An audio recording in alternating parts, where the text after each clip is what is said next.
Hi folks, Sensei Tony over here. That's me. I'm going to teach you a little bit of history. Well, not everybody. How about the Koreans in South Korea and some Koreans here in these United States of America? You see, these Koreans, some of them, not all of them, are always saying something to this effect about the Japanese. That they need to learn their history, the Japanese, or else their future is doomed. Yeah. So they try to teach the Japanese their history. Because apparently, according to them, the Japanese educational system is deficient. Really? I tend to think the educational system in South Korea is somewhat deficient. Allow me to explain. Sensei Tony. And I challenge anyone to find what I'm about to tell you in any current South Korean history book. For elementary schools, junior high, or high school.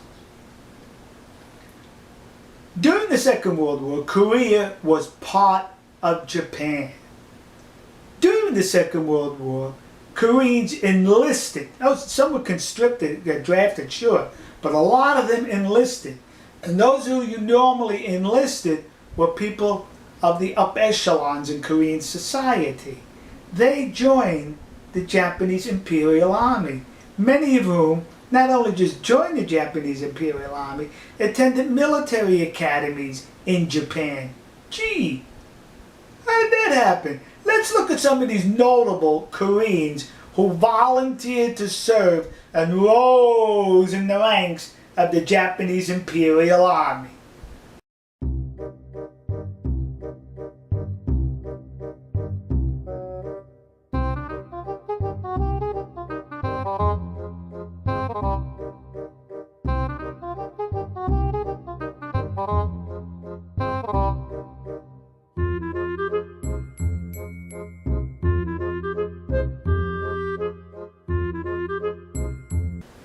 See?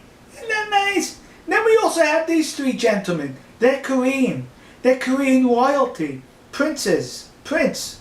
The three of them are. One of them was a crown prince. Officers in the Japanese Imperial Army. Golly gee willikers. Why would these notable people join a military force that was dragging women off their peninsula into sexual slavery? Can maybe that portion of history be questioned?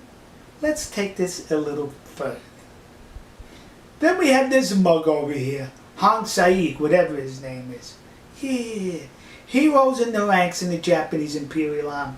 Very distinguished. He rose to such distinguished rank that the Japanese Army gave him command of all the prisoner of war camps in the Philippines. So Australians, Filipinos, Americans housed in those camps. He was the supreme commander of all those camps. Really? So now the war ends, and what do you think happens to this notable person? Well, he's arrested by the Americans and held in a war crimes trial. He is convicted in 1946. He is hung for his war crimes. Gee, now what was his war crimes that they executed him? Torture and sadistic behavior towards the prisoners in his camps. He was responsible for. Did you hear that? Australian prisoners have been reporting that the extremely sadistic guards at those camps were Korean soldiers because they had to prove their worthiness to Japanese officers by being extremely cruel towards their prisoners. So he was hung for that. A Korean in the Japanese Imperial Army hung. The story doesn't end there. Let's continue with the story. 1966, his spirit is housed in Tokyo, Japan. Not anywhere, at a Shinto shrine. Not any Shinto shrine. You like the dramatics here? His spirit was housed at the Yasukuni Shrine. Now let me give you a little brief background on the Yasukuni Shrine. It's been around since around the 1860s. Houses over 2.5 million spirits, war dead of the Japanese military. Whenever any notable Japanese politician goes to the shrine, the Korean government of South Korea and the communist government in China, they are critical.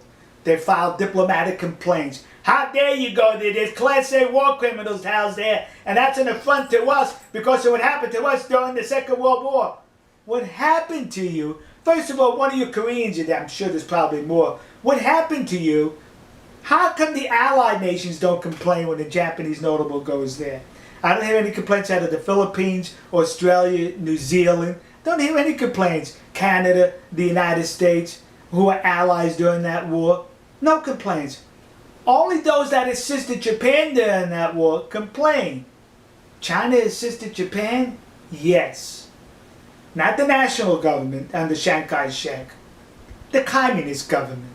The communists during the revolution, who's the government now. Had it not been for them, Chiang Kai-shek, the nationals, had to fight on two fronts, the commies and the Japanese. Had the commies not been bothering him, he'd have been able to divert his forces fully to the Japanese. But forget about that. There was Chinese in the Nazi army, huh? Yeah! The Japanese are in their country and they joined an ally to the Japanese, the Nazi army.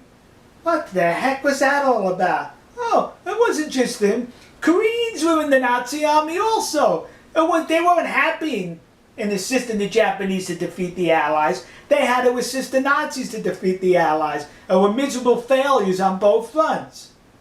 See? History. Sensei Tony.